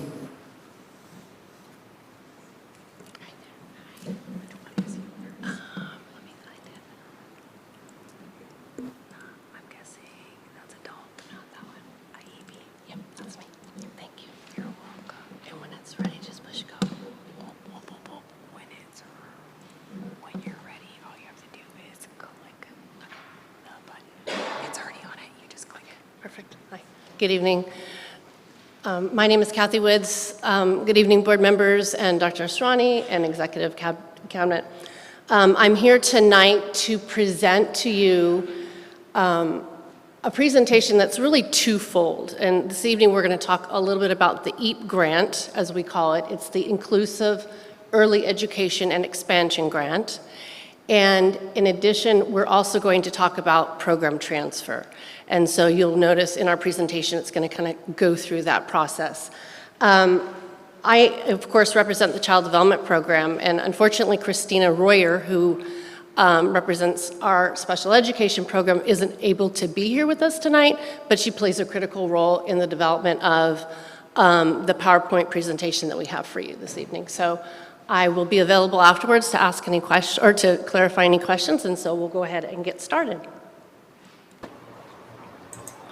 Good evening to the Board of Trustees, Dr. Asrani, cabinet members, and the audience in attendance. My name is Christina Royer, and I am Director of Student Services with Marysville Joint Unified School District. Thank you for the opportunity and time to be able to share the exciting work of our child development and special education departments. This evening, we will be presenting information related to two areas that include our Inclusive Early Education and Expansion Program grant project, also known as EAP grant project, and our Marysville Joint Unified School District with Yuba County Office of Education program transfer of preschool special education programs. Good evening to the Board of Trustees, Dr. Asrani, cabinet members, and the audience in attendance. My name is Kathy Woods, and I am the Child Development Director for Marysville Joint Unified School District. The EAP grant has provided our district with an opportunity to build inclusive educational programs and services for our preschool students. It is important that we first highlight for you our why, the why behind this grant, and to highlight the reason that we felt that it was so incredibly important that we apply for the EAP grant funds. Our team of Marysville Joint Unified School District and Yuba County Office of Education, Early Education, and Special Education leaders maintain a strong vision for what preschool should look like for all learners. We feel passionately that all learners, regardless of their learning differences, should have access to and receive a high-quality, inclusive preschool experience in their homeschool community, where they may learn alongside of their typically developing peers. My compass has always been, as is the other members of our leadership team, that we should provide opportunities for all learners to have access to an inclusive experience so that they may learn with their typically developing peers. I asked myself, what if it was my granddaughter or my grandson that had a learning or a developmental difference? What type of program would I want for them? Our EAP leadership team is committed to developing a high-quality inclusion program for all of our Marysville Joint Unified School District learners, and the EAP grant has provided us with a plethora of resources to do just that. As noted in this slide, you will see that our EAP grant leadership team consists of a wide variety of talented individuals who represent various aspects of our inclusion grant, including early education administrators, special education administrators, behaviorists, psychologists, fiscal administrators, and support staff representing both Marysville Joint Unified and Yuba County Office of Ed. We are very fortunate to be able to also partner with the Supporting Inclusive Practices Director and Program Specialist from El Dorado County Office of Education. All members of our EAP leadership team are committed to providing quality inclusion practices for all learners. In Marysville Joint Unified, we are in the process of increasing the opportunity for our students to learn together, with and from each other. Research shows that students of preschool age connect with peers, model behavior, including communication, and learn skills readily from one another in their environment. Additionally, educational code requires students with disabilities of all ages, including students aged 3 to 5 years, to be provided with the same learning environments that support students without disabilities, or what we identify as the least restrictive environment for many students with disabilities. Research shows that this inclusion supports skill development of all learners and overflows into the community of learners at large, encouraging acceptance and reducing fear and discrimination toward disabilities. When included with peers in educational environments, research also shows that students with disabilities are less likely to be suspended or expelled. This is an area of particular concern in Marysville Joint Unified and an area targeted in our compliance and improvement monitoring process for special education. Although we as educators understand the benefits of students learning in inclusive settings and with inclusive educational practices, historically, inclusion is difficult to provide for preschool students. Students with disabilities enter separate preschool supports, services, and programs through separate avenues than students without disabilities. The locations of preschools for these groups are often different, and these students are taught by different teachers with different qualifications. There is not universal preschool for all, and quality preschool programs for all students also benefit students with disabilities, it is shown. And as Kathy shared, we can all agree that we might feel strongly about inclusion settings as places of learning for our own family members. EAP grant funding and other funding sources join with Marysville Joint Unified funding to give fortified financial support to transfer preschool special education programs from Yuba County Office of Education to Marysville Joint Unified School District. Marysville Joint Unified works within Yuba County SELPA's established procedures for the orderly transfer of program. Preschool-age students residing within Marysville Joint Unified attendance area will learn together in common environments. Special educators and preschool teachers collaborate in preschool of all preschool students. Programs join over 4 years of planning and working together. Our EAP grant award is an impressive almost $2.5 million. And with the combined Marysville Joint Unified School District match, our total investment in inclusive preschool programs equates to approximately $4.5 million. Our EAP grant award is for a 4-year investment, and with the grant cycle running through December 2024. This robust grant award has allowed us to build a strong foundation in collaboration between Marysville Joint Unified School District and Yuba County Office of Ed to support our preschool learners. New building and adapted facilities have been funded by the grant, as have materials and curriculum to outfit preschool environments.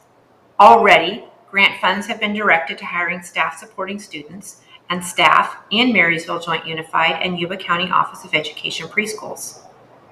Professional development has been significant in the plan, and this new staff contributes to ongoing in-house capacity building for staff. The positions of current staff working to develop inclusion preschools and practices are funded to cover their work as well.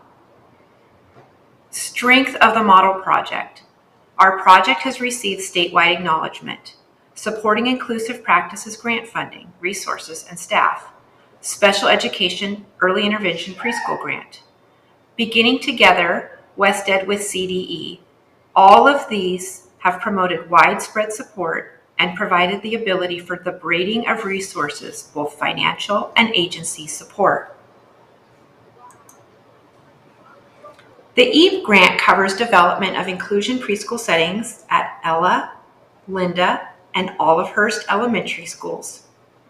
At Ella School, an existing preschool classroom reverted from a kindergarten through 6th grade learning center into high-quality preschool classroom is connected to the preschool, the state preschool, and designed to provide inclusion opportunities to all students. And at Linda Elementary, a new classroom has been built alongside the 2 existing state preschool classrooms to provide a 3-room blended setting designed for inclusion activities and areas. Finally, at Olivehurst Elementary, collaborative work with state preschool programs and preschool special education programs together on site is continuing to build inclusion into the already strong relationship between programs, adding joint staff, professional development, and planning. We recognize that investing in our staff by providing a rigorous professional development plan will directly increase their depth of knowledge related to inclusion practices and effective teaching strategies, which will then directly and positively impact all learners. Our professional development plan for our Marysville Joint Unified School District and Yuba County Office of Education Child Development staff is comprehensive and rigorous. Our preschool staff have had incredible opportunities continuously throughout the school year to delve deep into conscious discipline through in-person trainings, in-person coaching with conscious discipline master coaches, virtual trainings and coaching, as well as multiple trainings specific to best practices related to inclusion. With the EAP grant, we've also been able to hire a behavior analyst and 3 behavior technicians that provide an enormous amount of support for our staff as learners and are integral to the success of our EAP grant and inclusion plan. Investing in and supporting our child development staff is a critical cornerstone to the success of our EAP grant as we move forward with inclusion for all learners. You will note the extensive hours that we have spent this year learning and implementing, and all of our staff are proud of their efforts and are committed to growing and learning alongside of their general education and special education colleagues to make inclusion happen for our students. On this slide, you will see the engaged members of the Yuba County Office of Education preschool special day class staff engaged in conscious discipline training with our master coach, Dr. Jenny Barkak. In this slide, you will see Marysville Joint Unified School District's child development staff that are actively engaged in conscious discipline. You will note also that this pandemic did not interfere with our ability to continue to learn as we just transitioned to Zoom. Marysville Joint Unified is working within the Yuba County Special Education Local Plan Area, or SELPA's, established procedures for the orderly transfer of program from one local educational agency to another to ensure maintenance of quality and accessibility of services for students with disabilities. Within the program transfer process, the Marysville Joint Unified follows the Yuba County SELPA's established procedures, and the EAP leadership team is analyzing staffing needs for the inclusion preschool, considering existing staff in both programs. Planning for transition of certificated and classified staff is part of the process for program transfer. Additional staff hired to facilitate the smooth transition include a behavior analyst and behavior assistants providing staff and student support in classrooms. Adding administrative support is part of the development of the inclusive preschool program also. What is to come and what will we continue to bring to the board? Developments in facilities and staff and more. Outdoor spaces. All 3 preschool play areas at these schools are being improved with pour-in-place surfaces under play structures, adapted swings are being installed, and communication boards are being added to promote authentic connections among students within their learning environments. Thank you for your attention and desire to know more about the important inclusion work for our youngest learners as we continue toward building a stronger foundation for equity, belonging, and student success in Marysville Joint Unified School District. Thank you. Are there any questions from the board? We have one comment card from Angela Stickle.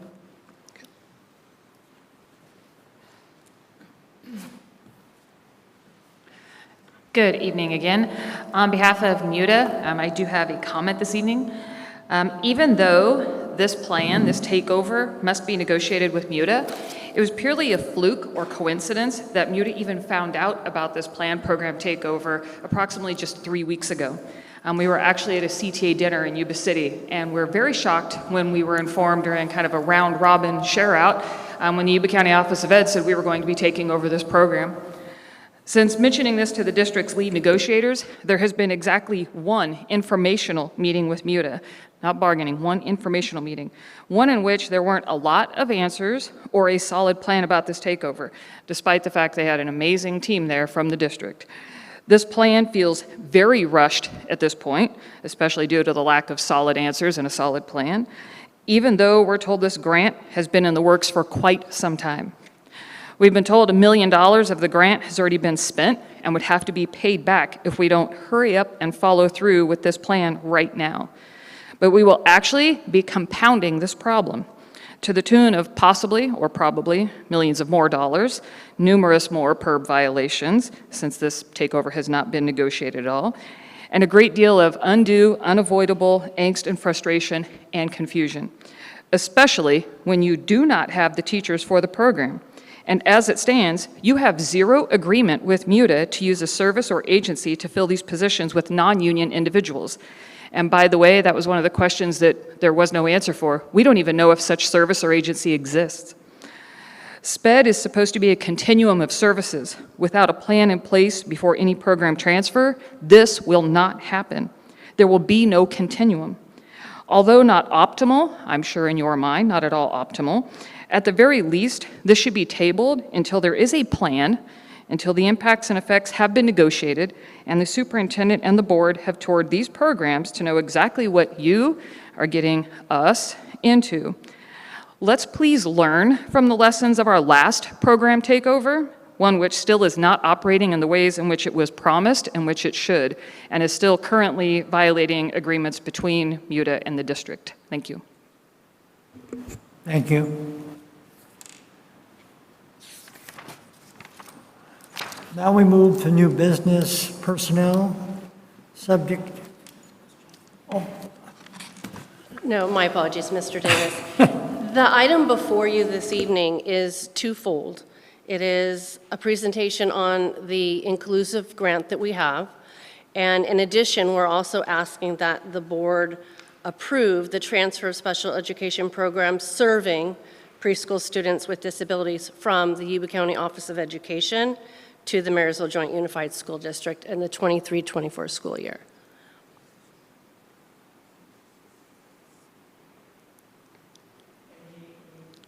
Any other questions? Clarify. I think it's important to clarify that the County Office of Education has already voted to make the transfer happen. So the transfer has already occurred from the county. Okay. But the board has to accept the transfer of the program.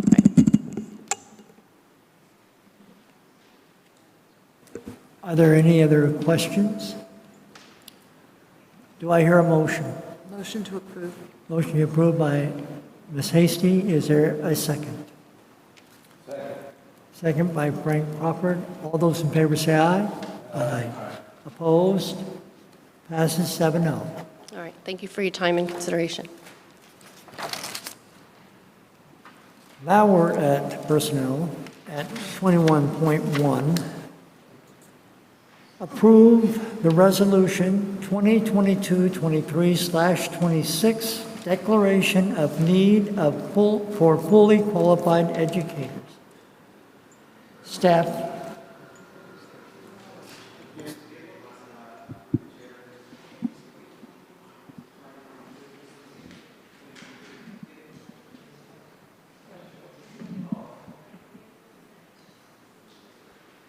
Ready?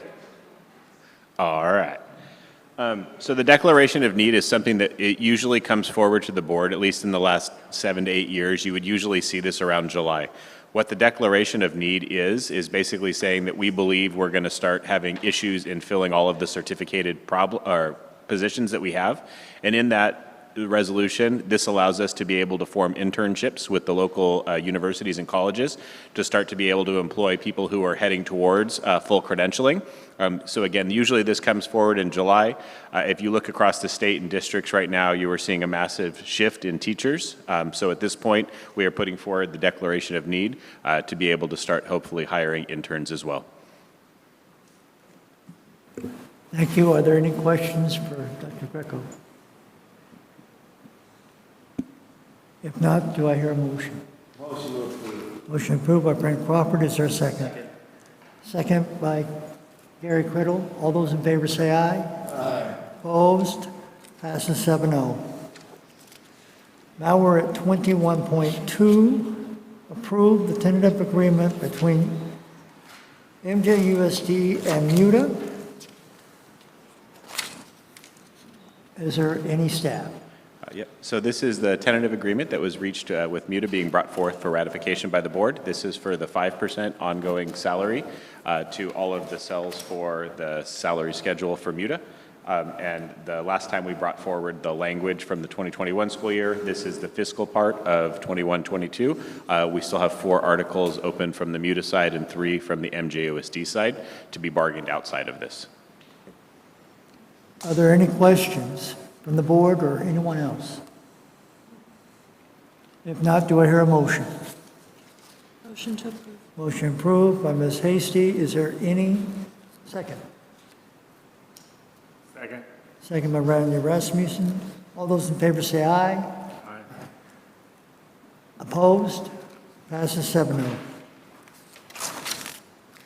Now we're at 21.3, approve the addendum to the tentative agreement with supervisors. And so the next couple, but for 21.3 as well, these are the Me Too clauses that we have in effect with our different bargaining groups. So as we settled out with MUTA at 5%, other groups had taken 2% earlier in the year. This is to add the additional 3% to make the compensation whole. Bargaining groups got to decide how they were going to take that. Each one of the groups decided to put it onto the salary side. Are there any questions from the board? Do I hear a motion? Motion approved. Motion approved by Frank Crawford. Is there a second? Second. Second by Doug Criddle. All those in favor say aye. Aye. Opposed? Passes 7-0. Now we're at 21.4, approve the addendum to tentative agreement with operating engineers, local number 3. Same as with 21.3, this is for our OE3 group. They had settled out at 2%. This is to add the additional 3% due to the Me Too. Any questions from the board? Motion to approve by Jeff Boone, second by Frank. All those in favor say aye. Aye. Opposed? Passes 7-0.